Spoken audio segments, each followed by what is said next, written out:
Stay tuned. After the video, we're going to show you how you can win this 5-piece cookware set that Mom used while baking her delicious Thanksgiving rolls. It's Thanksgiving time, and both of my kids insist that I make them yeast rolls for dinner. We're going to start with, I have here 1/4 cup of warm water. Now you want your water to be between 100 and 110 degrees. I'm going to put that in my bowl. And to that I'm going to add 2 1/4 teaspoon of yeast, or that would be 1 packet if you're getting it in the little packets, and 1 tablespoonful of sugar. And I'm just going to stir that in a little bit. And we're going to let this set for about 5 to 10 minutes. I have let this set for a total of 7 minutes, and I'm ready now to begin the rest of it. I'm totally satisfied that the yeast is good. This is why that we always proof the yeast first. Once in a while you'll get a packet and it's old and it just will not raise. You don't want to add and go to all the trouble to make bread to find that your yeast was bad. So I always proof mine. I know some people do not and they have great luck, but I'm going to check mine first. I'm going to set that aside. Here in this measuring cup, I have 1 cup of warmed milk. And I have just warmed it to where that you can pick it up easy with your hands. And I'm going to add to that 1/4 cup of butter. Now the butter has been melted and allowed to cool slightly, because we do not want it to be so hot that when we add it to the yeast that it cooks and will kill the yeast. And I'm also going to add 2 beaten eggs.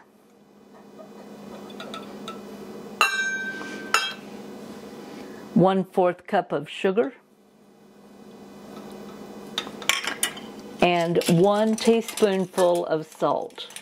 Now I can tell you, I forgot to put the salt in once, and it really does affect it, believe it or not. They look good, but you can tell it needed the salt. Now I think the Amish sometimes leave the salt out on purpose, and their bread is not as salty.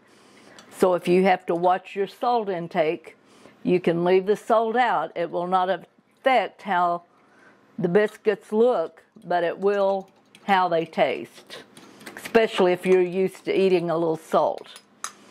Now we're going to add that liquid mixture to our yeast.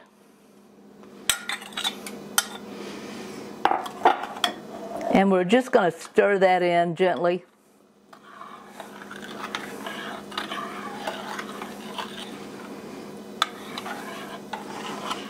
Kind of make sure your sugar is stirred in down there in the bottom.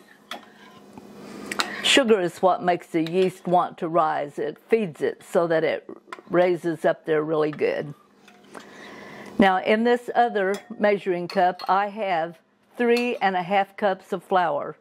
And I'm going to add about half of that.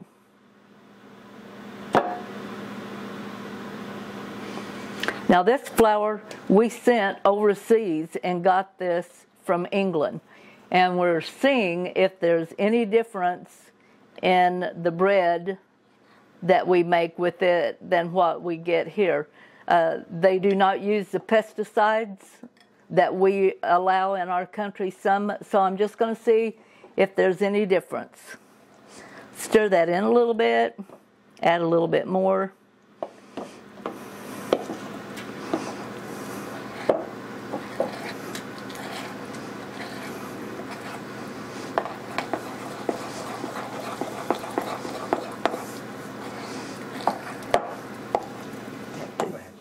Make sure that it's wet, and then add the rest and mix that in. Okay, I have got that all nice and mixed together. And you can see it's still a sticky, but it's a soft dough. There's not so much flour in there that it is too stiff.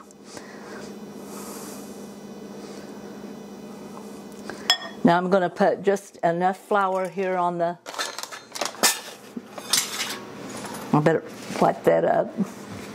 I don't want any liquid on the table here because I want it to be sure and be dry.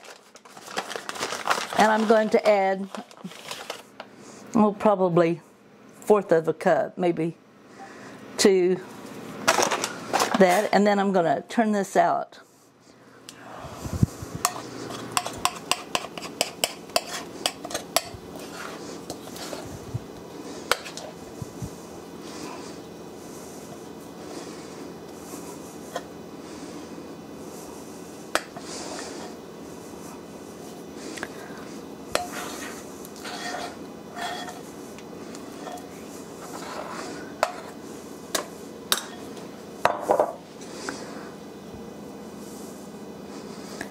And I do not mind kneading the dough. A lot of people prefer to just stir it, and theirs turns out just fine. But me, I knead the dough because that is when I begin to work in just a little more flour. I want it to hold together. I just don't want it to be stiff. And I'm going to begin to just bring it in from the sides.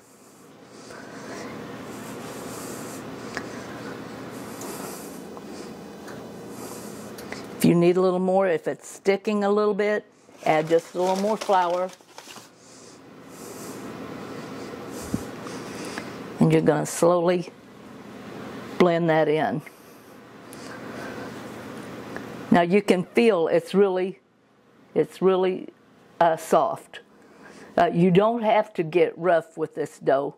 Now on some breads you do. On some bread you really want to knead hard and slap it around, but not with your yeasty sweet roll. And as you see, as you begin to knead it, and you don't need to knead a long time, that it begins to become smooth and the shine goes away. Okay, I believe that's holding its shape good. And when you turn it over, it's nice and smooth.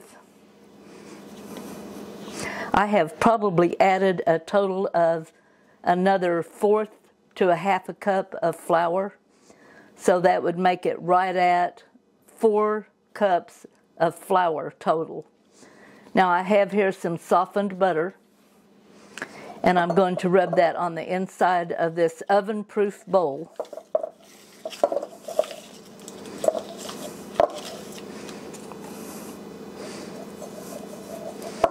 Rub it all the way up.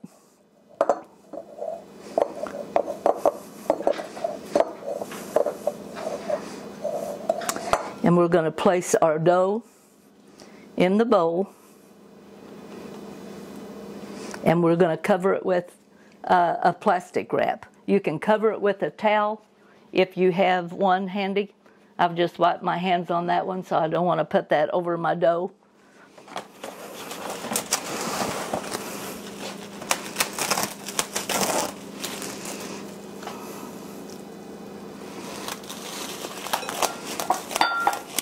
Now my oven has a bread proof, and what it does, it gets to about 80 degrees. And that 80 degrees is real good for your yeast bread to raise. If you don't have that, you can just leave it set on the counter as long as it's not cold in your house. And you leave it until it has at least doubled in size. Okay. As we can see, it has doubled in size. Looks nice. We're going to pour that out onto a floured cabinet. And I'm going to add just enough flour to keep it from being sticky.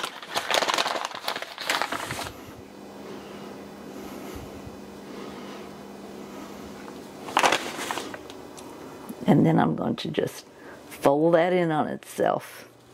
Now you can feel it.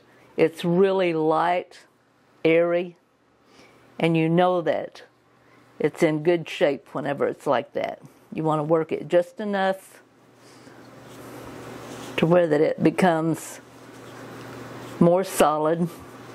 Turn that, kind of getting it into, what you're doing is working out any air bubbles that may be in there.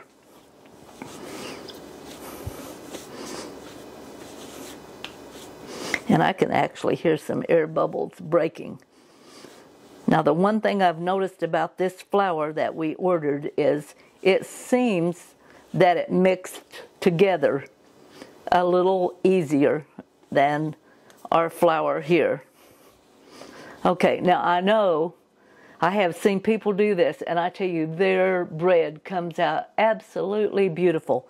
But they weigh each piece that they pinch off.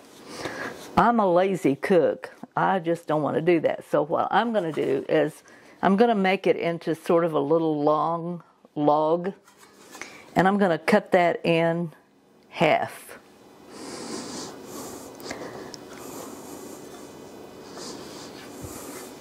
And then I'm going to cut each one of those in half.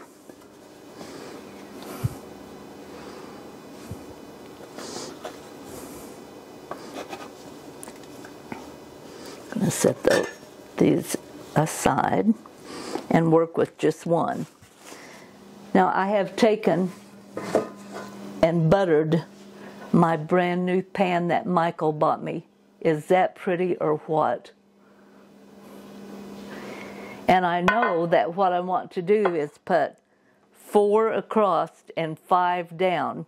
So that means that out of these 4 here, I need to make 5 yeast rolls out of each section. So I'm just going to roll that a little bit. Kind of keep it, don't want the ends real small and the other ones not so much. Then I'm just going to cut that into 5 pieces. No, that only ended up being 4. Better try it again. See, that's the fun part with this. If you need to change it a little bit, you can. I'm going to roll that up.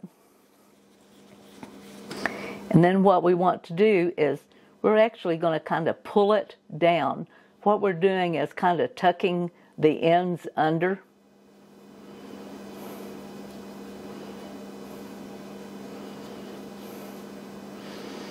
Make a nice little, and then we're just going to set that there in our corner. Roll up the next one, and we're going to finish until we get all of these completed. Okay.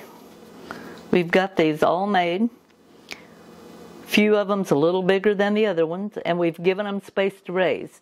Now I'm going to recover them with some saran wrap, put them back in the oven to proof them for another 45 minutes.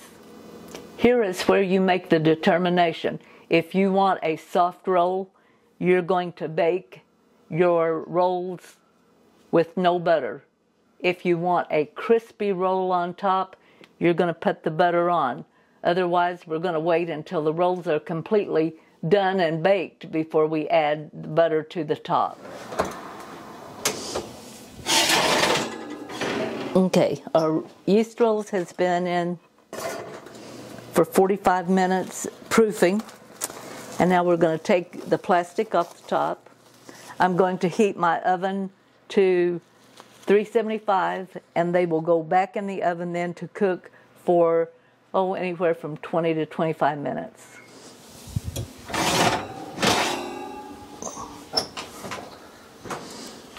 There we go, 25 minutes later. And now, because we like soft bread, I'm just going to rub the butter on top.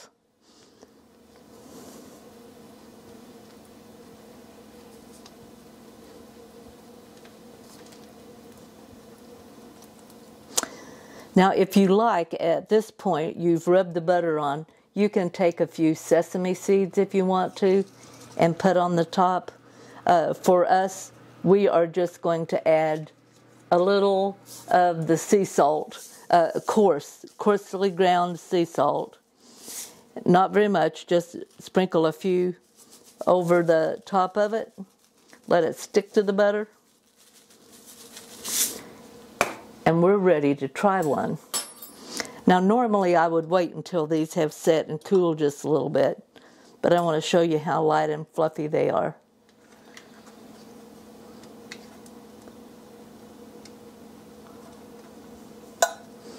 Well, that one's just going to have to be 8. Yeah, that's good. Thank you for watching. In order to win this 5-piece Temptation ceramic cookware set, you must do the following. You must be a subscriber to the channel, you must like the video, and comment below. The contest will end on December the 11th, 2023 at midnight, and the winner will be announced in our thumbprint cookie video on December the 12th, 2023. The winner will be picked by a random number generator. We will use a 2-step verification. We will give you an email address, then you will receive a code, place that code in your original comment, and then we will send you the package. Information collected is only used to determine the winner, and we don't do anything else with the information collected. YouTube and Temptations are not affiliated with Twisted Mics. YouTube and Temptations are not a sponsor of this contest and are not liable in any way for this contest.